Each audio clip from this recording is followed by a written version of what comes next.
আমার স্ক্রিনটা দেখা যাচ্ছে, একটু কনফার্ম করো। জি স্যার।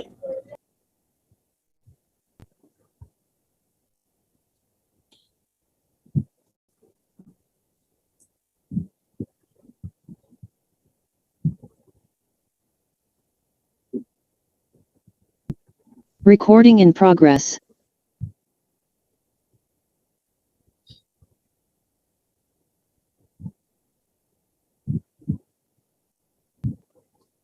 আচ্ছা, লাস্ট ক্লাসে আমরা এগুলো পড়েছিলাম, তাই তো, যে পাবলিক আর প্রাইভেট নেটওয়ার্ক কি জিনিস, নেটওয়ার্ক কত প্রকার হয়, কিরকম ক্লাসিফিকেশন হয়, সবকিছু আমরা দেখেছিলাম। তো আমাদের এখানে যে দুটা খুব মানে ইম্পর্টেন্ট টার্ম, সেটা হচ্ছে একটা হচ্ছে প্রাইভেট নেটওয়ার্ক আর একটা হচ্ছে পাবলিক নেটওয়ার্ক। প্রাইভেট নেটওয়ার্ক তো আমরা বলেছি যে এই প্রাইভেট নেটওয়ার্কটা হচ্ছে একটা প্রাইভেটলি মানে ব্যক্তিগতভাবে ওন করা একটা নেটওয়ার্ক। হ্যাঁ, মানে ব্যক্তি মালিকানাধীন নেটওয়ার্ক। ব্যক্তি মালিকানাধীন বলতে আসলে কি বোঝাচ্ছে? অনেক কিছু হতে পারে, সেটা একটা কোম্পানির হতে পারে, সেটা একটা অর্গানাইজেশনের হতে পারে, সেটা হয়তো মানে একজন মানুষের নিজস্ব নেটওয়ার্কও হতে পারে, যেখানে আসলে অন্য কারো এক্সেস পাওয়ার কোনো চান্স থাকবে না। অর্থাৎ বা যে কোনো পাবলিক বা অন্য যে কেউ সেখানে ইচ্ছা করলেই ঢুকতে পারবে না, যদি না তাকে এক্সেস দেওয়া না হয়। ঠিক আছে, এটা হচ্ছে প্রাইভেট নেটওয়ার্ক। আর পাবলিক নেটওয়ার্ক হচ্ছে এখানে কাজ করার জন্য বা ঢোকার জন্য কিংবা এই নেটওয়ার্ক ব্যবহার করার জন্য, এই নেটওয়ার্ক দিয়ে কমিউনিকেট করার জন্য কারো কোনো ধরনের পারমিশনের দরকার পড়বে না। অর্থাৎ এটা সবার জন্যই খোলা, ওপেন ফর এভরিওয়ান, অর্থাৎ উন্মুক্ত।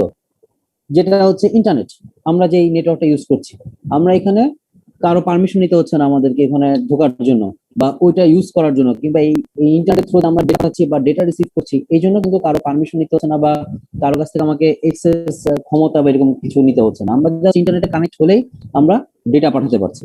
ঠিক আছে, তো নেটওয়ার্কটা আমাদের জন্য অ্যাভেলেবল, যেখানে প্রাইভেট নেটওয়ার্কটা আমাদের জন্য অ্যাভেলেবল না। এই দুইটার মাঝামাঝি আরেকটা নেটওয়ার্ক আছে, যেটাকে বলা হচ্ছে ভিপিএন। ভিপিএন এর নাম হয়তো তোমরা সবাই শুনেছো। ঠিক আছে, এটাকে বলা হচ্ছে আসলে ভার্চুয়াল প্রাইভেট নেটওয়ার্ক।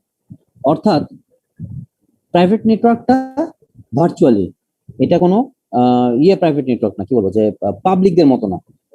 অর্থাৎ পাবলিক নেটওয়ার্কের মধ্যে আমি একটা প্রাইভেট নেটওয়ার্ক বানাতে পারি, সেটাকে আমরা বলছি হচ্ছে ভিপিএন। ব্যাপারটা অনেকটা এরকম, তুমি চিন্তা করো একটা ব্যাংক, ধরলাম বাংলাদেশের একটা সরকারি ব্যাংক, ধরলাম সোনালী ব্যাংক, তার 64টা জেলাতে ধরো 64টির উপরেই তো ব্রাঞ্চ আছে, তাই না? এক একটা জেলাতে যদি 2-3টা করে ব্রাঞ্চ থাকে, ধরলাম যে তার হচ্ছে টোটাল পুরো বাংলাদেশে তার 300টা ব্রাঞ্চ আছে। এখন 300টা ব্রাঞ্চের মধ্যে সে যদি নেটওয়ার্ক কানেকশন করতে চায়, তাহলে তো তাকে প্রচুর খরচ করতে হবে, তাই না? যে প্রত্যেকটা ব্রাঞ্চের মধ্যে আলাদা করে লিঙ্ক বসাতে হবে, এই লিঙ্কে অন্য কেউ যাতে ঢুকতে না পারে সেই ব্যবস্থা করতে হবে। মানে তার জন্য পুরো নিজের একটা লিঙ্ক, সেটা যদি ওয়্যার হয় তাহলে তো পুরো বাংলাদেশ জুড়ে তাকে তার টানতে হবে, যদি ওয়্যারলেস হয় তাকে পুরো বাংলাদেশে তার নিজের মতো করে টাওয়ার বসাতে হবে, যাতে লিঙ্ক গুলো সবসময় আপ টু ডেট থাকে, লিঙ্ক গুলোকে সবসময় তাকে ম্যানেজ করতে হবে, মেনটেন করতে হবে, অনেক ঝামেলা। এখন সোনালী ব্যাংক যদি এই কাজটা এভাবে না করে, সে যদি এরকম করে যে ইন্টারনেটের কানেকশন তো পুরো বাংলাদেশে কানেক্টেড অলরেডি আছেই, তো সে ইন্টারনেটের একটা পোর্শনকে তার প্রাইভেট নেটওয়ার্ক বানিয়ে নিবে। ঠিক আছে, সেইটাকে আমরা বলছি আসলে যে ভার্চুয়াল প্রাইভেট নেটওয়ার্ক। মানে সেটা অ্যাকচুয়ালি কোনো প্রাইভেট নেটওয়ার্ক না, সেটা আসলে পাবলিক নেটওয়ার্ক, কিন্তু পাবলিক নেটওয়ার্কের মধ্যে আমি সেটাকে আমার মতো করে একটা ভার্চুয়ালি প্রাইভেট নেটওয়ার্ক বানিয়ে নিচ্ছি। এই ব্যাপারটাকে আমরা একটা এভাবে কম্পেয়ার করতে পারি। যেমন ধরো আমাদের ইয়েতে যখন রাস্তা দিয়ে যখন যাচ্ছে, ভিআইপি কেউ যাচ্ছে, তখন কি করে? রাস্তাগুলো আটকে দেয়, সাধারণ মানুষ যেতে পারে না। নর্মালি কিন্তু সাধারণ মানুষ বা সবাই সেখানে হাঁটাচলা করতে পারছে, তাই তো?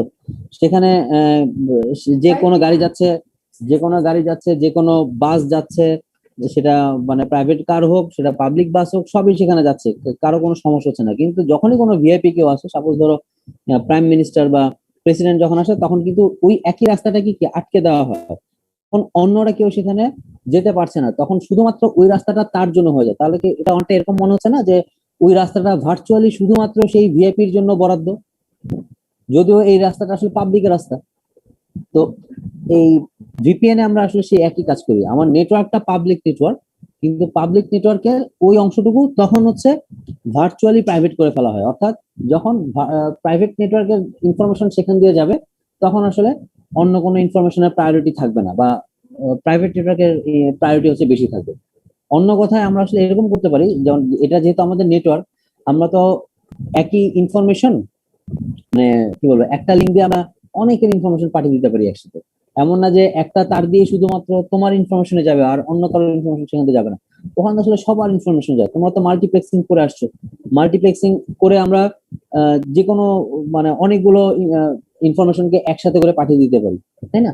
তো এখন ভিপিএন এর ব্যাপারটা হচ্ছে অনেকটা এরকম যে ওখানে এনক্রিপশন প্রসেস বলো বা সিকিউরিটি প্রসেস বলো, সেগুলো এত বেশি আলাদা থাকে যে পাবলিক নেটওয়ার্কের সাথে সেটার আসলে কোনো কানেকশন থাকে না। সো যে কেউ আসলে ইচ্ছা করলেই ওই ভিপিএন এর ওই অংশের মধ্যে এক্সেস করতে পারবে না যদি না তার পারমিশন না থাকে।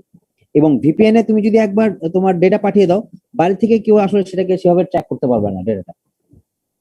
কারণ ওই যে তুমি প্রধানমন্ত্রীর কথা চিন্তা করো, যে প্রধানমন্ত্রী গাড়ি যখন যাচ্ছে তখন সবাইকে বন্ধ করে রাখছে, বাইরে কেউ আসলে সেটাকে ধরতে পারছে না, বুঝতে পারছে না যেখানে কি হচ্ছে বা কে যাচ্ছে, কোন দিক দিয়ে যাচ্ছে, কখন যাচ্ছে। মানে এই ব্যাপারগুলো হচ্ছে তখন ভিপিএন এ এই সুবিধাগুলো পাওয়া যায়। যে কারণে অনেকেই হচ্ছে ভিপিএন ইউজ করে। কারণ দেখা যায় যে যেমন বিভিন্ন দেশ, যেমন ধরো চায়না বা এরকম কিছু দেশ আছে যেসব দেশে সরকার ইন্টারনেট ব্যবহারের উপর অনেক মানে কঠোর কি বলবো যে নিয়ম কানুন আরোপ করে দিয়েছে। যে যেমন চাইনিজরা হচ্ছে উইকিপিডিয়া ইউজ করতে পারে না। এটা খুব আশ্চর্যজনক জিনিস, কিন্তু তারা হচ্ছে উইকিপিডিয়া ইউজ করতে পারে না। গুগলের সব সার্ভিস কিন্তু তার কাছে অ্যাভেলেবেল না। যে কারণে চাইনারা নিজেরাই নিজেদের মতো করে অনেক কিছু বানিয়ে নিয়েছে, ওদের নিজেদেরই আসলে অনেক সার্ভিস আছে। তো এইটা করা মানে এই জিনিসটাকে অনেক সময় চাইনিজরা এই যে ভিপিএন ইউজ করে তারা হচ্ছে সেখান থেকে বের হয়ে আসার চেষ্টা করে। যে মানে তারা ভিপিএন ইউজ করে হয়তো সেই উইকিপিডিয়াকে মানে অ্যাক্সেস করার চেষ্টা করে বা এরকম করে। তবে ভিপিএন কেও কিন্তু আসলে ব্লক করে দেওয়া পসিবল, এমন না যে ভিপিএন কে ব্লক করা সম্ভব না, ভিপিএন কে ব্লক করা পসিবল। ঠিক আছে? তো যাই হোক, মানে মোটামুটি একটা কনসেপ্ট পেয়ে গেলে, তাই না, যে ভিপিএনটা আসলে কি বা এটা কিভাবে কাজ করছে। আচ্ছা, তো আমরা আমাদের কম্পিউটারের নেটওয়ার্ক গুলো জানলাম, যে নেটওয়ার্ক গুলা দেখতে কেমন, নেটওয়ার্ক গুলা কিভাবে আমরা ভাগ করতে পারি, নেটওয়ার্ক গুলাকে কি কি জিনিস আমরা নেটওয়ার্কের মধ্যে আহ, রাখতে পারি, বা কি কি ইম্পর্টেন্ট ফিচার হচ্ছে আমরা নেটওয়ার্ক থেকে নিতে পারি, বা আমাকে কোন কোন জিনিসগুলো ভালো মতো দেখতে হবে। তো এখন কম্পিউটার নেটওয়ার্কের কিছু ভাগ আছে, একদম সিম্পল ভাগ আমরা যদি বলি, আমরা এর আগে পড়েছিলাম এখানে, হয়ে গেল।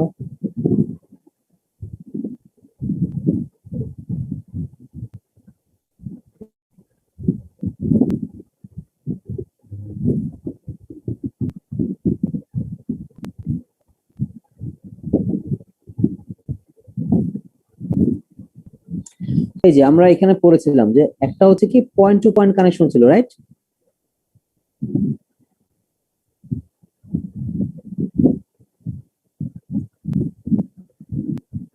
এই যে একটা ছিল হচ্ছে পয়েন্ট টু পয়েন্ট কানেকশন, ঠিক আছে। আর আরেকটা ছিল হচ্ছে কি আমরা বলছিলাম যে সে হচ্ছে ইনডিরেক্টলি কানেক্টেড হবে। সেখানে হচ্ছে আমাকে এই যে সুইচিং বিভিন্ন ধরনের সুইচিং কম্পিউটার থাকবে বা সুইচ থাকবে, অথবা হচ্ছে আমাদের হচ্ছে বিভিন্ন রুটার্স থাকবে। হ্যাঁ, এসব জিনিস থাকবে। তো আমরা এখন এই জিনিসটার উপরে মানে ভালো করে দেখবো যে জিনিসটা আসলে কিভাবে কাজ করতেছে। তো আমাদের প্রথম যে কনসেপ্ট আমরা দেখবো সেটা হচ্ছে পয়েন্ট টু পয়েন্ট কানেকশন। এটা পয়েন্ট টু পয়েন্ট কানেকশনটা দেখবো।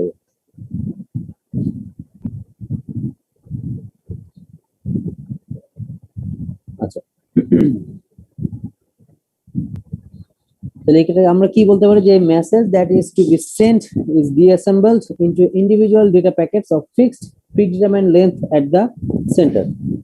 তার মানে কি, যে আমরা যখন ডেটা পাঠাই, ডেটা গুলোকে হচ্ছে আসলে পুরোপুরি পাঠানো হয় না। সাপোজ ধরো তোমার কাছে একটা বিশাল একটা ডেটা আছে, 1 জিবি 1 গিগাবাইটের একটা ডেটা আছে। এখন তুমি কি পুরো 1 গিগাবাইটের ডেটাকে ধরে পাঠিয়ে দিবে? পাঠিয়ে দিবে না। তুমি সেটাকে যে কাজটা করবে সেটা হচ্ছে তাকে ছোট ছোট কিছু ভাগে ভাগ করবে, ঠিক আছে। সেই ভাগগুলোকে আমরা বলেছি ডেটা প্যাকেট, এবং সেই ছোট ভাগগুলো হচ্ছে মোটামুটি ফিক্সড লেন্থের। হ্যাঁ, তো সেই ডেটাগুলোকে মানে সেই প্যাকেটগুলোকে হচ্ছে পরে আমরা আসলে পাঠিয়ে, এই প্যাকেটগুলো হচ্ছে বিভিন্ন ভাবে যেতে পারে। এবং তাদের যাওয়ার সবচেয়ে সহজ যে রাস্তাটা সেটা বাতিয়ে দেয়, মানে সেটা বলে দেয় হচ্ছে যে রাউটার্স বা প্যাকেট সুইচ বলা হয় এগুলোকে, ঠিক আছে। অর্থাৎ এই ডিভাইসটা, এই ডিভাইসটাতে যখন কোনো একটা প্যাকেট আসে তখন সেই ডিভাইসটা বলে দেয় যে তাকে আসলে কোন পথে যেতে হবে নেটওয়ার্কে। আমরা তো দেখেছি যে একটা মানে যে সুইচ থেকে বা একটা রুটার থেকে আসলে কি অনেকগুলো রাস্তা হওয়া সম্ভব, তাই তো? তো যে কোনো রাস্তায়, এখন কোন রাস্তায় সে যাবে না যাবে সেটা হচ্ছে রুটার হচ্ছে তাকে বলে দেয়, ঠিক আছে তুমি এখান থেকে আসছো, ঠিক আছে তুমি তাহলে এই রাস্তা ফলো করে চলে যাও, তাহলে তুমি তোমার ডেস্টিনেশনে পৌঁছে যেতে পারবে। তো এরকম করে হচ্ছে সে যেতে থাকে। তো এই প্রসেসটাকে বলা হচ্ছে আসলে প্যাকেট সুইচ। এখন এই যে ডেটা কোত্থেকে আসলো, মানে একটা প্যাকেট কোত্থেকে আসলো, সেটাকে তো রুটারকে তো সেটা বুঝতে হবে, তাই না? যে এটা কত নাম্বার প্যাকেট বা কি প্যাকেট। সাপোজ ধরো আমাদের ওই ছবিটাতে যাই,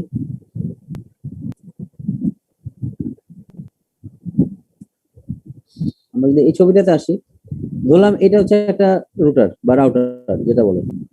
হ্যাঁ, এখান থেকে আমি একটা প্যাকেট পাঠাচ্ছি, এটা প্রথমে এখানে আসলো, তারপরে হচ্ছে সে এখানে আসলো, তারপর সে এখানে গেল। এখন এই প্যাকেটটা আসলে কোত্থেকে আসছে, সে কোথায় যাবে, এই ইনফরমেশন গুলো তো প্যাকেটের মধ্যে বলে দিতে হবে, তাই তো? তো সেই রকম একটা সেজন্য হচ্ছে প্যাকেটে মানে তার নিজের যে ইনফরমেশন গুলো আমি যে ভাগ করেছি, ছোট ছোট ভাগে ভাগ করেছি, সেই ভাগ ছাড়াও আরো কিছু এক্সট্রা ইনফরমেশন থাকে। ঠিক আছে, আমরা এগুলো আসলে আরো পরে ডিটেলস দেখবো যে একটা ডেটা প্যাকেটের মধ্যে কি কি ইনফরমেশন থাকে। এটাকে তোমরা অনেকটা আমাদের চিঠি লেখার মতো করে চিন্তা করতে পারো, যে তোমার যে চিঠি যখন তুমি পাঠাচ্ছ, চিঠির উপরে একটা এনভেলপ দিতে, এনভেলপের উপরে তোমাকে কোত্থেকে এটা আসছে, মানে কে পাঠিয়েছে এবং কার কাছে যাচ্ছে, দুটা জিনিসই হচ্ছে লিখে দিতে হয়। ঠিক আছে, তো ওই কনসেপ্ট হচ্ছে এখানে আসবে। এই জন্য আমাকে ওই ডাটার মধ্যে আসলে কিছু এডিশনাল ইনফরমেশনও দিতে হয়। আচ্ছা, এই এডিশনাল ইনফরমেশন দিয়ে আরো অনেক কিছু কাজ সম্ভব, শুধু যে মানে কোত্থেকে আসছে কোথায় যাবে সেটাই হবে এমন না, আরো কিছু এডিশনাল ইনফরমেশন দেওয়া হয়, সেটা দিয়ে একটা কাজ যেটা সম্ভব সেটা হচ্ছে এরকম, যে আমি যে ডেটা পাঠাচ্ছি সেই ডেটা যদি কোনো এরর থাকে, অর্থাৎ সেন্ডার যদি সেই ডেটাটা পায় এবং সেই ডেটাটা আমার আসলে এরর নেই সেটাকে তাকে বুঝতে হবে, সেই বোঝাটা হচ্ছে এই এডিশনাল ইনফরমেশন থেকে পাওয়া পসিবল। মানে আমি যেটা বলতে চাচ্ছি সেটা এরকম, ডেটা হচ্ছে আমি তাকে পাঠাচ্ছি হচ্ছে এরকম, ঠিক আছে, আমি এই 5টা বিট পাঠাচ্ছি, কিন্তু সেন্ডার পেল হচ্ছে এরকম।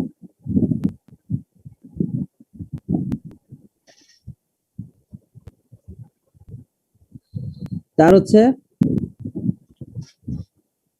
এটা হচ্ছে তার মানে এমএসবি হচ্ছে তার ইয়ে হয়ে গেল,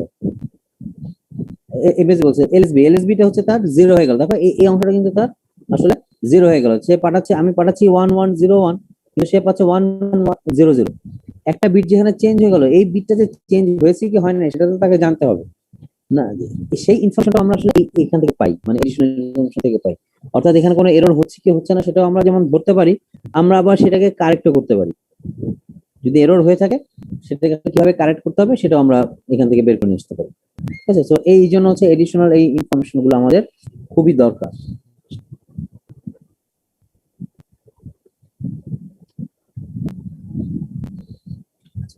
তো এটা হচ্ছে ওই যে প্যাকেট সুইচিং এর যে কনসেপ্ট আমরা বলতেছিলাম, সেটা যেখানে হচ্ছে প্যাকেট সুইচ মানে হচ্ছে তোমাকে চিন্তা করতে হবে যেখানে হচ্ছে আসলে রুটার্স থাকবে বা কোন একটা সুইচ থাকবে। আরেকটা যেটা কনসেপ্ট সেটা হচ্ছে পয়েন্ট টু পয়েন্ট কানেকশন, যেটা আমরা একটু আগে দেখছিলাম, মানে লাস্ট ক্লাস আমরা দেখেছিলাম, এটাকে আমরা বলছি ক্লাসিক। ক্লাসিক কেন? কারণ এটা আসলে প্রথমে তৈরি হয়েছিল। ঠিক আছে, যে পয়েন্ট টু পয়েন্ট আসলে কি হচ্ছে, দুইটা কমিউনিকেটিং এন্ড সিস্টেম থাকবে, অর্থাৎ ধরলাম সিস্টেম এ সিস্টেম বি, এবং তাদের মধ্যে কেবল বলো, লাইন বলো, রেডিও লিঙ্ক বলো, যেভাবেই হোক তাদের মধ্যে হচ্ছে ডিরেক্ট কানেকশন থাকবে। অর্থাৎ সেটাই বলা হচ্ছে যে বোথ টার্মিনালস আর পার্মানেন্টলি কানেক্টেড। ঠিক আছে, অর্থাৎ আমরা জাস্ট দুইটা পয়েন্টস নিব, দুইটা পয়েন্টের মধ্যে আমরা কমিউনিকেশন তৈরি করব, সেটাকে আমরা বলছি পয়েন্ট টু পয়েন্ট কমিউনিকেশন। দুইটা পয়েন্ট বলতে আমরা এখানে দুইটা কম্পিউটার বোঝাচ্ছি বা দুইটা ডিভাইস বোঝাচ্ছি, দুইটা নোট বোঝাচ্ছি। তার মানে হচ্ছে দুইটা ডিভাইসের মধ্যে আমরা যদি সরাসরি কমিউনিকেশন করি সেটাকে আমরা বলবো হচ্ছে পয়েন্ট টু পয়েন্ট কমিউনিকেশন। যেমন তোমার ল্যাপটপের সাথে তুমি যদি তো একটা স্পিকারকে ডিরেক্ট কানেক্ট করো, সেটা হচ্ছে আসলে কি একটা পয়েন্ট টু পয়েন্ট কানেকশন। তোমার ল্যাপটপের সাথে তোমার ফোন ব্লুটুথ দিয়ে কানেক্ট হচ্ছে, সেটা হচ্ছে একটা কিন্তু পয়েন্ট টু পয়েন্ট কানেকশন। তোমার ফোন তোমার ওয়াইফাই সাথে বা তোমার কি বলবো হেডসেটের সাথে সে ওয়্যারলেসলি কানেক্ট হচ্ছে, সেটাও কিন্তু পয়েন্ট টু পয়েন্ট কানেকশন। কারণ সে ওই হেডসেটের সাথে কানেক্ট হওয়ার জন্য তাকে দ্বিতীয় কোনো ডিভাইস বা অন্য কোনো মিডিয়া ঘুরে আসতে হচ্ছে না, তাকে জাস্ট ওটার সাথে কানেক্ট হলেই হয়ে যাচ্ছে। ঠিক আছে, কিন্তু তোমার ল্যাপটপ ইন্টারনেটের সাথে কানেক্টেড হচ্ছে, বা তোমার ল্যাপটপ থেকে তুমি আরেকটা ল্যাপটপে ইনফরমেশন পাঠাতে পারছো, তো তারা হচ্ছে ইন্টারনেটের মাধ্যমে কমিউনিকেট করছে, সেটাকে আমরা কখনোই আসলে পয়েন্ট টু পয়েন্ট কানেকশন বলবো না। কারণ আমরা দেখেছি যে ইন্টারনেটে প্রচুর নেটওয়ার্ক থাকে, প্রচুর, এবং সেই নেটওয়ার্কগুলো এত বেশি থাকে যে সেখানে আসলে কখনোই পয়েন্ট টু পয়েন্ট হওয়া পসিবল না। তো সরি। তো এখানে যে ইয়েটা করা হয় সেটা হচ্ছে এরকম, যে আমরা ধরলাম এখানে আমার টোটাল 4টা নোড আছে, ঠিক আছে? 4টা নোডের মধ্যে দেখো পয়েন্ট টু পয়েন্ট কানেকশন মানে হচ্ছে সবার সাথে সবার কানেকশন দিতে হবে, এই নোডের সাথে এই নোড, এই নোডের সাথে এই নোড, এদের মানে প্রত্যেকের সাথে প্রত্যেকের কানেকশন। যদি একটা লিঙ্ক এখানে না থাকে তাহলে আসলে কিন্তু আর পয়েন্ট টু পয়েন্ট কানেকশন বলো না। তাহলে খেয়াল করে দেখো, আমরা এখানে 4টা নোড ইউজ করতেছি, 4টা নোডের জন্য আমার এখানে টোটাল লিঙ্ক হচ্ছে কত, 6টা। এই দেখো, 4টার জন্য আমি লিঙ্ক পাচ্ছি হচ্ছে 6টা। আমার নোট যখন হয়ে যাচ্ছে 5টা, আমার লিঙ্ক হয়ে যাচ্ছে 10টা। অর্থাৎ আমরা এই একটা ইকুয়েশন আমরা কাজে লাগাচ্ছি, ফর্মুলা কাজে লাগাচ্ছি। টোটাল কতগুলো লিঙ্ক আমার তৈরি হবে সেটা। এখানে আই হচ্ছে টোটাল লিঙ্কের সংখ্যা, n square minus n divide by 2। এই ফর্মুলা দিয়ে আমরা হচ্ছে কতগুলো নোট থাকলে কতগুলো লিঙ্ক হবে সেটা আমরা খুঁজে বের করে ফেলতে পারি। তাহলে তুমি এটা কথা চিন্তা করো, n10, n10 মানে হচ্ছে এই অংশটুকু। n10 এর জন্য আমি লিঙ্ক পাচ্ছি 45টা। 100 হয়ে গেলে আমার লিঙ্ক হয়ে যাচ্ছে কটা, 4950। 1000 হয়ে গেলে 4000, 4,99,500টা লিঙ্ক হয়ে যাচ্ছে। তাহলে তুমি চিন্তা করো, 1000টা মানে ইউজার, এটা তো আসলে কোনো ব্যাপারই না, তাই না? আমরা যদি ঢাকা শহরের একটা গলি চিন্তা করি, একটা গলির মধ্যে কিন্তু আমরা 1000-এর মতো ইউজার পেয়ে যাবো, তাই না? একটা রাস্তা, আমি যদি একটা এলাকা চিন্তা করি, ছোটখাটো একটা এলাকা চিন্তা করি, ধরো মিরপুরের কোন একটা রোড চিন্তা করলাম আমি, বা মগবাজারের কোন একটা রোড চিন্তা করলাম, হ্যাঁ, সেখানে কিন্তু আমরা আসলে 1000 লোক পেয়ে যাবো, মানে যারা অ্যাক্টিভলি ইন্টারনেট ইউজ করছে। এখন প্রত্যেকে যদি আমরা পয়েন্ট টু পয়েন্ট কমিউনিকেশন দিতে চাই, তাহলে আমার আসলে কতগুলো লিঙ্ক লাগবে দেখো। তাহলে তুমি চিন্তা করো, পুরো ওয়ার্ল্ড ওয়াইড যদি সবাই ইন্টারনেট ইউজ করছে, এত বিলিয়ন বিলিয়ন ইউজার, তাদের সবাইকে যদি আমি এখন ইন্টারনেট লাইন দিতে যাই, তাহলে আমার কতগুলো কানেকশন লাগবে, অনেক। তার মানে হচ্ছে কি, পয়েন্ট টু পয়েন্ট কানেকশন আসলে খুব একটা ফিজিবল কোনো কিছু না। এটা এক সময় খুব ফিজিবল ছিল, যখন প্রথম প্রথম নেটওয়ার্ক চালু হচ্ছিল তখন, কিন্তু পরে দেখা গেছে কি এটা আসলে খুবই ইম্প্র্যাকটিক্যাল একটা সলিউশন, যেটা দিয়ে লিঙ্ক তৈরি যাচ্ছে। এবং এত লিঙ্কের মধ্যে সবচেয়ে ভয়াবহ ব্যাপার হচ্ছে, যদি একটা লিঙ্ক নষ্ট হয়ে যায়, তোমার সেই লিঙ্ক মানে ঠিক করতে কিন্তু তোমার একদম মানে অবস্থা খুবই খারাপ হয়ে যাবে। তোমাকে সেই লিঙ্কটাকে আইডেন্টিফাই করতে হবে। ধরো এখানে 4 লাখ, মানে প্রায় 5 লাখ লিঙ্ক, লিঙ্কের মধ্যে কোন লিঙ্কটা আছে সেটাকে আইডেন্টিফাই করে সেটাকে তোমার ঠিক করতে হবে।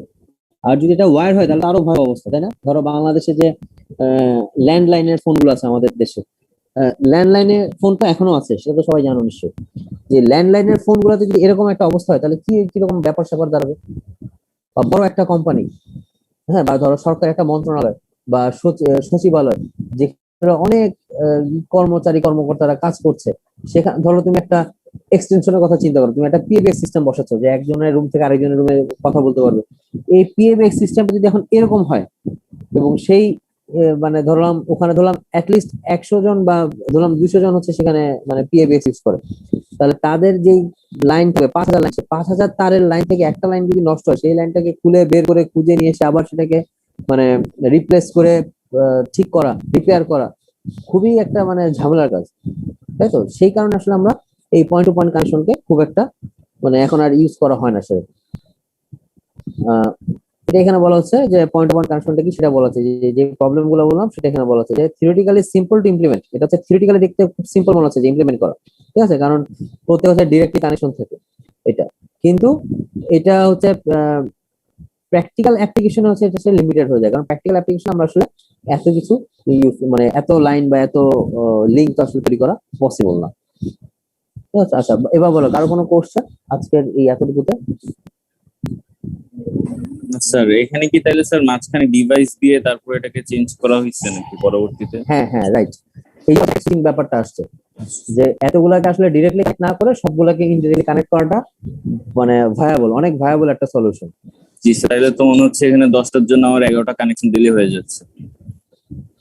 হ্যাঁ, 10টা জন 11টা কানেকশন, মেইন কানেকশন আর হচ্ছে 10টা ডিভাইস ওইটাতে কানেক্টেড থাকলে 11টা হচ্ছে না, কি আসলে এরকম স্যার? যতটা ডিভাইস ততটা কানেকশন। সাপোজ ধরো তোমার এটা হচ্ছে রাউটার, ঠিক আছে, এটা একটা ডিভাইস, এটা একটা ডিভাইস, 3টা ডিভাইস। তারপরে দেখো 3টা ডিভাইসের জন্য তোমার কিন্তু 3টা কানেকশন দরকার। জি স্যার, আর মেইন যে এক ডিভাইসটাতে দুই যে তিন কানেকশন আসবে মাঝখানের, এইটাতে আরেকটা কানেকশন আসবে না কোন জায়গা থেকে, ওইটার কথা বলছিলাম। হ্যাঁ, তাহলে তো ওখানে আরেকটা ডিভাইস আসছে, তার মানে যতগুলো ডিভাইস ততগুলো কানেকশন, আমি এটা বুঝাচ্ছি। ধরলাম এটা আরেকটা রাউটার, ঠিক আছে? তো এই রাউটার সাথে এই রাউটার যখন কানেক্ট হচ্ছে, তার মানে কি এটা একটা ডিভাইস, তো যতগুলো ডিভাইস ততগুলো কানেকশন।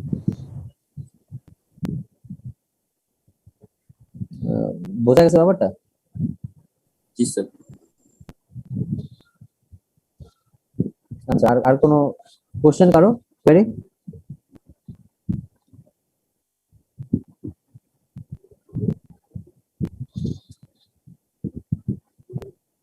আচ্ছা, তোমরা এই ফাঁকে তোমাদের অ্যাটেন্ডেন্সটা সাইন করে ফেলাম, অ্যাটেন্ডেন্স ফর্মটা ওপেন করে দিচ্ছি।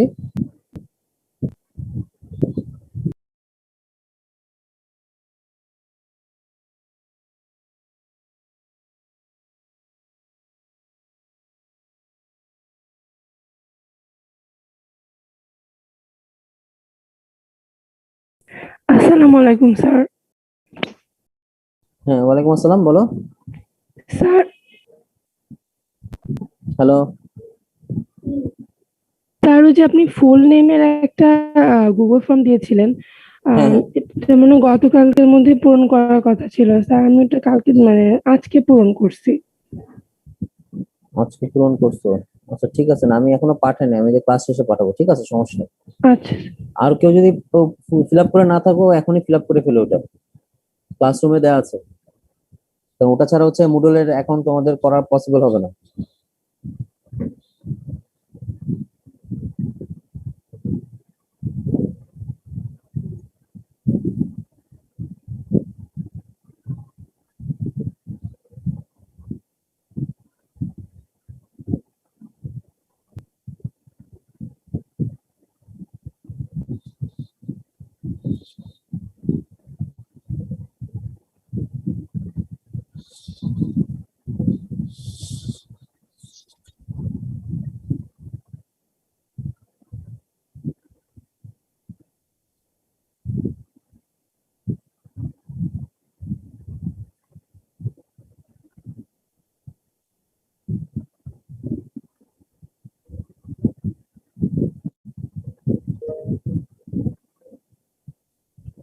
আচ্ছা, সবার তো মনে হয় অ্যাটেন্ডেন্স দেওয়া হয়ে গেছে, তাই না?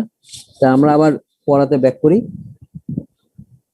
তো আমরা এখন মোটামুটি যেটা দেখলাম সেটা হচ্ছে একটা পয়েন্ট টু পয়েন্ট কমিউনিকেশন, আর যেটাতে হচ্ছে পয়েন্ট টু পয়েন্টের প্রবলেমটাকে সলভ করার জন্য আমরা যেটা নিয়ে আসছি সেটা হচ্ছে প্যাকেট সুইচ কমিউনিকেশন বলা হয়। তো পয়েন্ট টু পয়েন্টে কি হচ্ছে, প্রত্যেকটা ডিভাইস একটা আরেকটার সাথে ডিরেক্টলি কানেক্টেড। আর প্যাকেট সুইচিং এ কি হচ্ছে, তারা আসলে ডিরেক্টলি কানেক্টেড থাকে না, তারা ভায়া অন্য একটা ডিভাইস দিয়ে হচ্ছে তারা কানেক্টেড থাকে, যে কারণে তাদের মধ্যে যে অনেকগুলো লিঙ্ক হওয়ার চান্স ছিল বা অনেকগুলো কানেকশন হওয়ার চান্স, সেটা অনেকটুকু কমে যায়। ঠিক আছে, কমে একদম মানে অনেকটুকু সিম্পলিফাইড হয়ে যায় পুরো জিনিসটা। এখন আগের যেটা ছিল যে point to point connection, point connection কিন্তু অনেকটা হচ্ছে আসলে হার্ডওয়্যার বেস ছিল। হ্যাঁ, কারণ তারা হচ্ছে প্রত্যেকের সাথে কানেক্টেড হচ্ছে, কিভাবে ডেটা যাবে না যাবে সেটা হচ্ছে ওই মানে ডিভাইস গুলো নিজেরা হচ্ছে ঠিক করতো। সেক্ষেত্রে আবার প্যাকেট সুইচিংটা হচ্ছে অনেকটা সফটওয়্যার বেস, কারণ প্রত্যেকটার মাঝখানে যে রুটার যেতে চলে আসছে, এই রুটারটা কিভাবে ডেটা এক জায়গা থেকে আরেক জায়গায় পাঠাবে, কাকে পাঠাবে, কোথা থেকে আসছে, কেন, মানে তার মধ্যে এরর আছে কি নাই, সে কখন যাবে না যাবে, অনেক ডিসিশন তাকে নিতে হয়। এসব পুরোটা আসলে কি সফটওয়্যার বেসড। হ্যাঁ, তো যে কারণে প্যাকেট সুইচিংটা হচ্ছে মোটামুটি একটা সফটওয়্যার বেসড সলিউশন বলা যায় এটাকে। তো আমরা এখন যেটা দেখবো সেটা হচ্ছে, প্রথমে আমরা দেখবো হচ্ছে যে circuit switch network. Circuit switch network আসলে কি, আমরা যে পয়েন্ট টু পয়েন্ট যে কমিউনিকেশনটা করছিলাম সেটার একটা ইমপ্রুভড ভার্সন হচ্ছে সার্কিট সুইচ নেটওয়ার্ক। ঠিক আছে, তো এখানে সফটওয়্যার বেশি ইনভলভ থাকে, সেখানে মোটামুটি ইলেকট্রিক্যাল সার্কিট গুলো হচ্ছে বেশি ইনভলভ থাকে। স্পেশালি ধরো একটা রুটারের জায়গায় আমরা হয়তো বা একটা ইলেকট্রিক্যাল সার্কিট বসে দিলাম, যেটা আসলে সুইচ মানে একটা জাস্ট নর্মাল সুইচ হিসেবে কাজ করে। তোমরা যে 1-1 থাকতে সার্কিট ল্যাবে সুইচের এক্সপেরিমেন্ট করেছিলে, খেয়াল আছে সবার? একটা সুইচ থাকতো, সুইচ দিয়ে তোমরা ওই যে জি স্যার। এসপিডিটি ডিপিডিটি অনেক ধরনের সুইচ ছিল ইয়ে করতে, অনেকটা হচ্ছে এরকম সুইচ। হ্যাঁ, এইসব সুইচ গুলো দিয়ে হচ্ছে এরকম মানে রুটারের যে কাজটা ছিল সেটা করা হতো। এই জিনিসটা মেইনলি ইউজ করা হতো হচ্ছে আমাদের যে টেলিফোন নেটওয়ার্ক আছে, আগে যেটা ছিল আর কি। এখন তো টেলিফোন নেটওয়ার্ক অনেক ইমপ্রুভ হয়ে গেছে। আগে যে ল্যান্ড ফোন ছিল সেখানে, যেমন ধরো তোমরা হয়তো নাম শুনেছো যে বিভিন্ন জায়গায় টেলিফোন ভবন আছে। টেলিফোন ভবন মানে হচ্ছে কি এক্সচেঞ্জ আছে, টেলিফোন এক্সচেঞ্জ। যেমন ধরো মগবাজার এক্সচেঞ্জ একটা আছে, নাম শুনছো নিশ্চয়ই। উত্তরাতে একটা এক্সচেঞ্জ আছে, যাত্রাবাড়ি এক্সচেঞ্জ। মানে এসব এক্সচেঞ্জ আসলে কি হয়, এক্সচেঞ্জ মানে কি দেয়া নেওয়া করা, তাই না? তার মানে হচ্ছে মগবাজার এক্সচেঞ্জে হচ্ছে সাপোজ ধরো ধানমন্ডি এলাকা থেকে কেউ হয়তো মালিবাগ এলাকাতে ফোন দিতে যাচ্ছে, হ্যাঁ, মাঝখানে তাকে একটা জায়গায় হচ্ছে নেটওয়ার্কটাকে যে সুইচ করে দিতে হবে, যে ধানমন্ডির ফোনটা মালিবাগে যাবে। ওই সুইচটাই হচ্ছে আসলে সেই এক্সচেঞ্জটা। অনেকটা এরকম যে সাপোজ ধরো এটা একটা টেলিফোন, এটা ধরো এটা ধানমন্ডি এলাকাতে আছে, এটা আছে হচ্ছে মালিবাগ এলাকাতে। মাঝখানে ওই যে মগবাজার এক্সচেঞ্জ একটা আছে, এই মগবাজার এক্সচেঞ্জে মানে ধানমন্ডি থেকে ফোনটা প্রথমে ধরলাম হচ্ছে মগবাজার এক্সচেঞ্জে গেল, মগবাজার এক্সচেঞ্জ হচ্ছে ঠিক করে দিল, ঠিক আছে এবার তুমি মালিবাগে যাও, সে হচ্ছে মালিবাগে পাঠিয়ে দিল। আমরা জিনিসটাকে যদি আরেকটু ডিটেলস চিন্তা করি বা আরেকটু কমপ্লেক্স হতে চিন্তা করি, সাপোজ এই ফোনটা আছে হচ্ছে চিটাগং এ, এই ফোনটা আছে ঢাকায়। চিটাগং থেকে কেউ ঢাকায় ফোন করছে, তাহলে তাকে আসলে কিন্তু অনেকগুলো এক্সচেঞ্জ পার হয়ে আসতে হবে। হয়তো চিটাগং এর একটা এক্সচেঞ্জ পার হতে হবে, চিটাং থেকে তারপর হয়তো সে কুমিল্লার একটা এক্সচেঞ্জে ঢুকলো, তারপর হয়তো সে নরসিংদীর একটা এক্সচেঞ্জে এসে ঢুকলো, তারপর সে ঢাকার এক্সচেঞ্জে আসলো, তারপর হচ্ছে ঢাকার কাছে ফোনটা আসলো। তো অনেকগুলো ফোন মানে এক্সচেঞ্জ পার হয়ে সে এখানে আসে। ওই এক্সচেঞ্জ গুলো হচ্ছে সব ওরকম মানে কানেকশন ছিল যে সুইচ করে করে হচ্ছে সে ফোনটাকে পাঠিয়ে দিত। এই জন্য এটাকে বলা হচ্ছে সার্কিট সুইচ।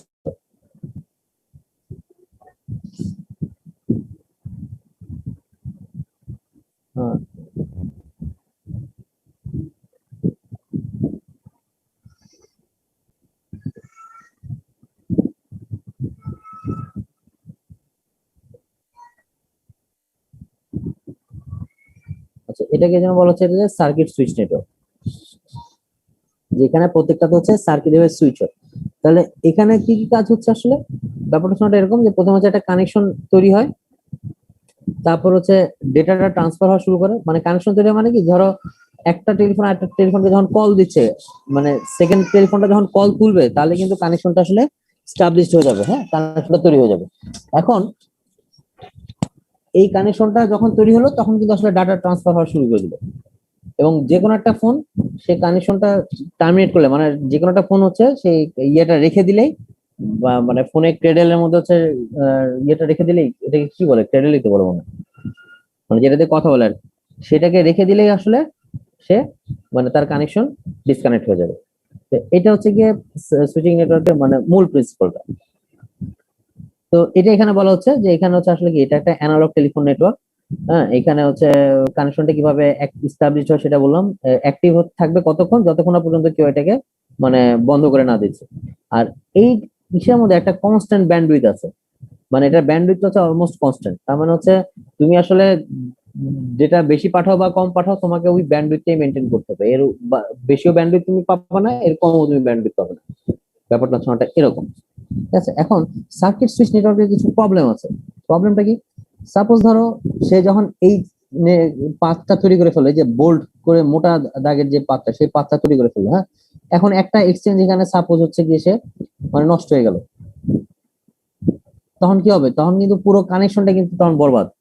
হ্যাঁ, সে আর কানেকশন পাবে না, কারণ তার তো লাইন এটাই। তো মাঝখানে একটা এক্সচেঞ্জ যদি নষ্ট হয়ে যায় বা একটা লিংক যদি খারাপ হয়ে যায়, তাহলে কিন্তু ওই ফোন মানে ওই কমিউনিকেশনটা আর লিঙ্কটা পসিবল হচ্ছে না করা।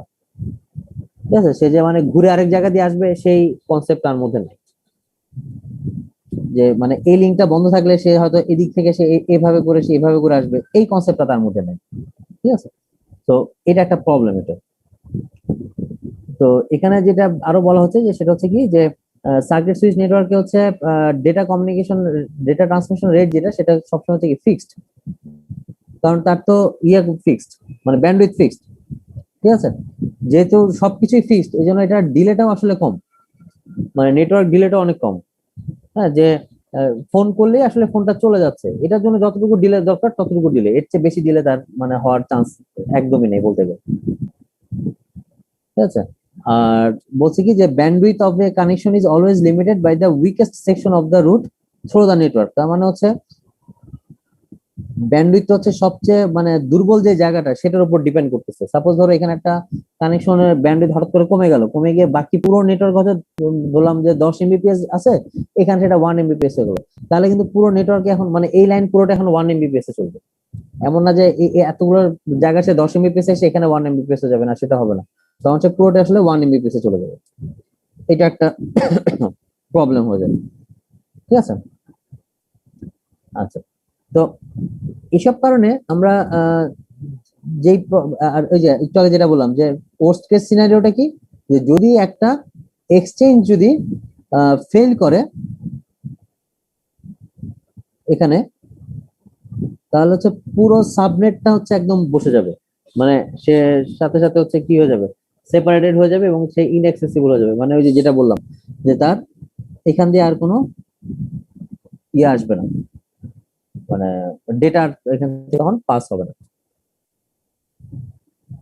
হ্যাঁ, তো এটা একটা প্রবলেম সার্কিট সুইচের। তো এই জন্য আমরা যেটা করেছি, আমরা হচ্ছে সার্কিট সুইচ থেকে আমরা আসলে প্যাকেট সুইচে হচ্ছে ইয়ে করেছে, মানে ট্রান্সফার হয়ে যাচ্ছে, ঠিক আছে। যে আমরা সার্কিট সুইচিং ইউজ না করে আমরা হচ্ছে প্যাকেট সুইচিং, কারণ প্যাকেট সুইচিং আমার বেশ কিছু সুবিধা আছে। প্রথম কথা হচ্ছে যে আমরা যখন ডেটা পাঠাই কম্পিউটার দিয়ে, সেটা কিন্তু আসলে টেলিফোন নেটওয়ার্ক, টেলিফোন কলের মতো না। হ্যাঁ, যে ধরো যারা ডাটা পাঠাচ্ছে, যে দুইজন ডেটা আদান প্রদান করতেছে শুধুমাত্র তারাই তখন ডেটা আদান প্রদান করবে, অন্য কেউ ডেটা আদান প্রদান করবে না ওই লাইনে, এরকম কিছু না। তোমার কাছে কিন্তু এট এ টাইম তোমার কাছে ইমেল আসতে পারে, তুমি ইউটিউবে ভিডিও দেখতে পারো, তুমি আবার অনলাইনে গুগল ডকে বসে বসে কাজও করতে পারো, তাই না? এরকম হয় না সিমুলটেনিয়াসলি তুমি সব কাজ করতেছো, কিন্তু টেলিফোনে কি তুমি একসাথে এই কাজ করতে পারবা? তুমি যখন টেলিফোনে কথা বলতেছো ওই লোকের সাথে তোমাকে খালি কথাই বলতে হবে, টেলিফোন দিয়ে তো তুমি কথা বলে তোমার ভিডিওটা পাঠিয়ে দিচ্ছ, সঙ্গে আবার অন্য কাজ করতেছো, সেটা হবে না, তাই না? মানে আমি ল্যান্ডলাইনে কথা বলতেছি, একটু আগে যে সার্কিট সুইচিং এর যে কনসেপ্টটা বললাম সেটার উপর বেস করে। আমি মোবাইল ফোনের মানে বর্তমান যে কি বলবো যে ইমপ্রুভ বা মানে হাইলি অ্যাডভান্স মোবাইল নেটওয়ার্ক, আমি সেটা কথা বলছি না। হ্যাঁ, তো এটার সাথে আসলে তাহলে ডিফারেন্স আছে। আচ্ছা,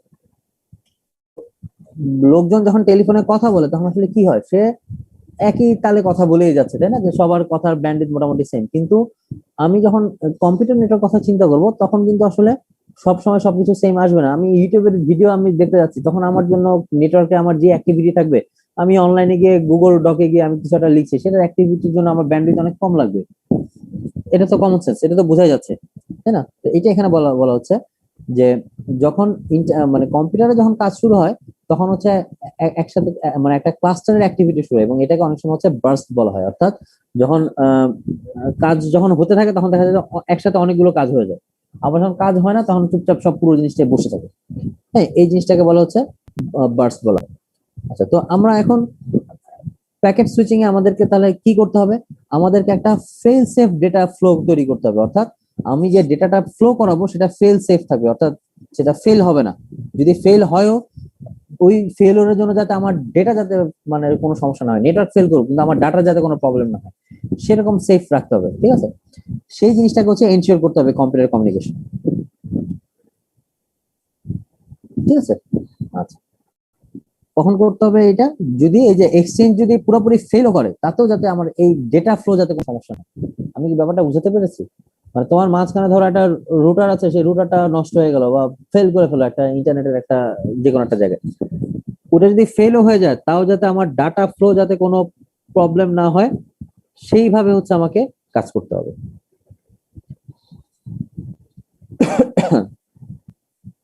তাহলে প্যাকেট সুইচিং এর যে কনসেপ্ট, সেটার প্রিন্সিপালটা কি?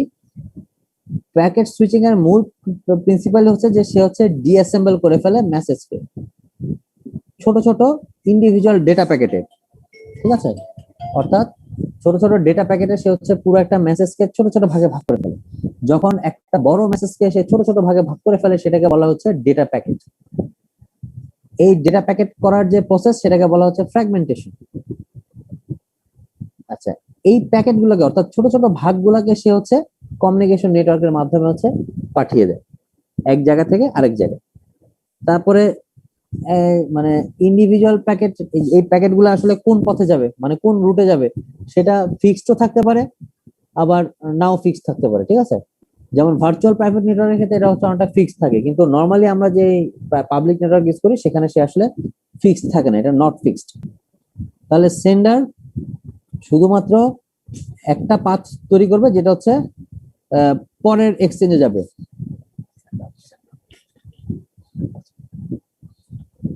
ঠিক আছে। সেন্ডার শুধুমাত্র তার পরের এক্সচেঞ্জে যে ইনফরমেশনটা যাবে সেই ইনফরমেশন মানে সেই কি বলবো অ্যাড্রেসটাকে সে হচ্ছে তৈরি করে দেবে, মানে খালি জানবে বা দিয়ে দিবে। তো পরের যে রাউটার সেখানে যখন ইনফরমেশন আসবে ওই রুটারটা হচ্ছে তখন ঠিক করবে যে সে পরের কোন দিকে সে যাবে। এটা এখানে বলা হচ্ছে যে the sender only determines the path to the next exchange on the receiver side, মানে রিসিভার থেকে দ্য ডেটা প্যাকেটস আর subsequently reassemble back into the original message. অর্থাৎ রিসিভারে তো হচ্ছে সেই ছোট ছোট ডেটা প্যাকেট গুলো আসে, সেটা যেটাকে ফ্র্যাগমেন্ট করা হয়েছিল, ও এবার যে কাজটা করবে সেটা হচ্ছে রিঅ্যাসেম্বল করে, মানে ডিফ্র্যাগমেন্ট করে আবার যেই মূল মেসেজটা ছিল সেটাতে ব্যাক করে। আমরা যে ছবিটা দেখি, ছবিটা হচ্ছে এরকম যে আমি এই মেসেজটা হচ্ছে সেন্ডারকে দিয়েছি পাঠানোর জন্য। সেন্ডার তখন কি করবে, সেন্ডার পুরো মেসেজটাকে ছোট ছোট ডেটা প্যাকেটে ভাগ করে নেবে। এটা হচ্ছে ডেটা প্যাকেট 1, এটা হচ্ছে ডেটা প্যাকেট 2, এরকম করে এটা হচ্ছে ডেটা প্যাকেট n। ঠিক আছে, প্রত্যেকটা ডেটা প্যাকেটকে সে হচ্ছে আলাদাভাবে পাঠালো। এবার রিসিভার হচ্ছে প্রত্যেকটা ডেটা প্যাকেট সে পেলো, এই যে সে এই ডেটা প্যাকেটটা পেলো, হ্যাঁ, এটার পরে সে পেলো হচ্ছে তারপরে ডেটা প্যাকেট, এরকম করে সে প্রত্যেকটা ডেটা প্যাকেট পেলো। পাওয়ার পর সে এটাকে আবার কি করবে, মানে রিঅ্যাসেম্বল করবে। তো ও যে ডেটা প্যাকেটে ভাগ করছে সেটাকে আমরা বলছি হচ্ছে ফ্র্যাগমেন্টেশন। আর রিসিভার যে ডেটা প্যাকেট গুলোকে নিয়ে আবার পুরো মেসেজটা বানিয়ে ফেলছে একটা পর একটা সাজিয়ে, সেটাকে আমরা বলছি হচ্ছে ডিফ্র্যাগমেন্টেশন। ঠিক আছে, তো ডিফ্র্যাগমেন্টেশন আসলে যে কাজটা করি সেটা হচ্ছে আমরা পুরো জিনিসটাকে পাশাপাশি বসিয়ে বসিয়ে একদম মানে একটা সলিড ডেটা প্যাকেট বানিয়ে ফেলি, সরি মেসেজ বানিয়ে ফেলি। এটা হচ্ছে গিয়ে আমাদের প্যাকেট সুইচিং এর যে কনসেপ্ট সেটা। এখন ডেটা প্যাকেটের দিকে একটু তাকাও, দেখবে যে ডেটা প্যাকেটের মধ্যে আসলে অনেক কিছু আছে। অ্যাটলিস্ট দুটা পার্ট, একটা হচ্ছে হেডার অংশ, একটা হচ্ছে ডেটা অংশ। হেডার অংশটা কি, ওই যে আমরা বলেছিলাম না যে আমাদেরকে কিছু অ্যাডিশনাল ইনফরমেশন পাঠাতে হয় ডেটার সাথে, মানে একটা প্যাকেট তৈরি করলেই হলো না, প্যাকেট আসলে কোত্থেকে আসছে। ওই যে চিঠি যদি আমি পাঠাই, চিঠির এনভেলপের মধ্যে আমাকে কিছু অ্যাডিশনাল ইনফরমেশন লিখতে হয়। চিঠির মধ্যে তো ইনফরমেশন তো আছেই, কিন্তু সেটা তো সবার জন্য না, সেটা শুধু যে রিসিভার তার জন্য। আর চিঠির উপরের যেই এনভেলপ থাকে সেখানে যে আমি নাম ঠিকানা লিখে দিচ্ছি, সেই নাম ঠিকানাটা হচ্ছে আমার এখানে অ্যাডিশনাল ইনফরমেশন। নাহলে ওটা না লেখা থাকলে আসলে চিঠি তো যাবেই না। অনেকে আবার কি লেখে, প্যাকেটের উপর লিখে দেয় না যে প্যাকেটটা সাবধানে হ্যান্ডেল করবেন, ভিতরে মানে ভঙ্গুর জিনিসপত্র আছে, এটাও কিন্তু একটা অ্যাডিশনাল ইনফরমেশন। নাম ঠিকানার সাথে এটাও একটা সেকেন্ড একটা ইনফরমেশন। তো আমরা ওটাই পড়ছিলাম যে ওখানে নাম ঠিকানা যেরকম দিতে হয় সেরকম এরর হচ্ছে কি হচ্ছে না সেগুলো যাতে সে ডিটেক্ট করতে পারে, কারেক্ট করতে পারে, সেজন্য আমাদেরকে অ্যাডিশনাল ইনফরমেশন দিতে হয়। সো সেই ইনফরমেশন গুলোর জন্য আসলে এই অংশটা ইউজ করা হয়। যেহেতু এটা হচ্ছে ডেটা প্যাকেটের প্রথম অংশে থাকে, সেই জন্য এই অ্যাডিশনাল ইনফরমেশনটাকে বলা হচ্ছে হেডার, মানে হেড, এটা হচ্ছে মাথার অংশ। ঠিক আছে, তারপর হচ্ছে তার হচ্ছে ডেটা থাকে। প্রত্যেকটা ডেটা প্যাকেটে আসলে এরকম করে থাকে। সাপোজ ধরো এটাকে যদি আমি কয়েকটা ভাগে ভাগ করে ফেলি, এটার প্রথম যে ডেটাটা সেটা হচ্ছে এখানে আসবে, একদম লাস্টের প্যাকেটের ডেটাটা হচ্ছে এখানে আসবে। আমি বুঝাতে পারছি ব্যাপারটা? মাঝখানে যতগুলো প্যাকেট আছে সেগুলো সব মাঝখানে যতগুলো ভাগ হবে সেই ভাগগুলোতে চলে আসবে। এরকম করে করে হচ্ছে ডেটা প্যাকেট গুলো বানানো হয়। তার মানে ডেটা প্যাকেটের মধ্যে আসলে হেডার ইনফরমেশন থাকে আর থাকে হচ্ছে ডেটা, এই দুটা মিলে হচ্ছে ডেটা প্যাকেট।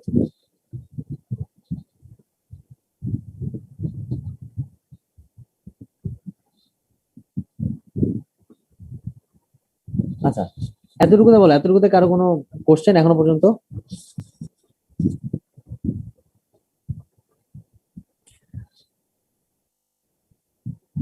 এইটার উপর ডিপেন্ড করতেছে তুমি আসলে কতটুকু ডিজাইন করবা। তুমি যদি প্রতিটাকে বলো যে তুমি 10 কিলোবাইটের উপর ডেটা থাকবে না, তাহলে সে 10 কিলোবাইট ডেটা নিয়ে পাঠাবে। তুমি যদি বলো যে না আমার ডেটা থাকবে হচ্ছে 1 মেগাবাইট করে, তাহলে সে 1 মেগাবাইট করে ডেটা পাঠাবে। এটা ডিপেন্ড করতেছে সিস্টেমের উপরে, নেটওয়ার্কের উপরে, ইউজারের উপরে, ইনফ্যাক্ট সিস্টেম অ্যাডমিনিস্ট্রেশনের উপরে, যে অ্যাডমিনিস্ট্রেটর আসলে তাকে কতটুকু ডেটা হ্যান্ডেল করার জন্য দিয়ে দিচ্ছে। আমি বুঝতে পারছি ব্যাপারটা? আচ্ছা, আর কার কোনো কোশ্চেন? মানে এটা কোনো আসলে বাধা ধরা নিয়ম নাই যে ডেটার প্যাকেটের সাইজ কতটুকু হবে।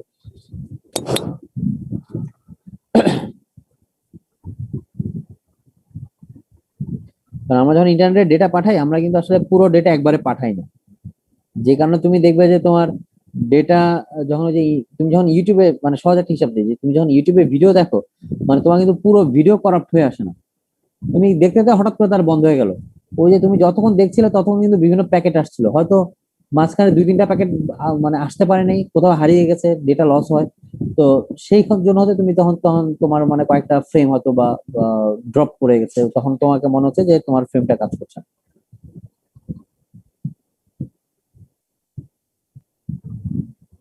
হ্যাঁ হ্যাঁ হ্যাঁ, অ্যাড্রেস ট্যাড্রেস সব এগুলো থাকে, আমরা এগুলো আরো ডিটেলস দেখবো, সামনে দেখবো ইনশাল্লাহ। আর কারো কোনো কোশ্চেন? আর কোনো কোশ্চেন আছে? তাহলে কোশ্চেন না থাকলে তাহলে আমরা আজকের ক্লাসটা এখানে শেষ করছি, ঠিক আছে? তাহলে ইনশাল্লাহ আমরা নেক্সট ক্লাসে আবার বাকিটুকু পড়বো। আমি কিন্তু খুব স্লো আগাচ্ছি যাতে তোমরা সহজে বুঝতে পারো। তো আমি আশা করবো যে তোমরা বুঝে বুঝে আমার সাথে এগুলো নিয়ে কথা বলবে, হ্যাঁ, যে ইন্টারাকশন করবে, নাহলে কিন্তু পরীক্ষার সময় দেখবে যে অনেক ঝামেলা করে যাবে। কারণ এগুলো এখন সহজ জিনিস, কিন্তু পরে আস্তে আস্তে যখন বিভিন্ন compression technique, encoding technique, decoding technique আসবে, তখন সেগুলো আরো বেশি কমপ্লেক্স হয়ে যাবে। ঠিক আছে তাহলে? আচ্ছা, ঠিক আছে আসসালামু আলাইকুম তাহলে। ওয়ালাইকুম আসসালাম, আল্লাহ হাফেজ সবাইকে। আসসালামু আলাইকুম স্যার।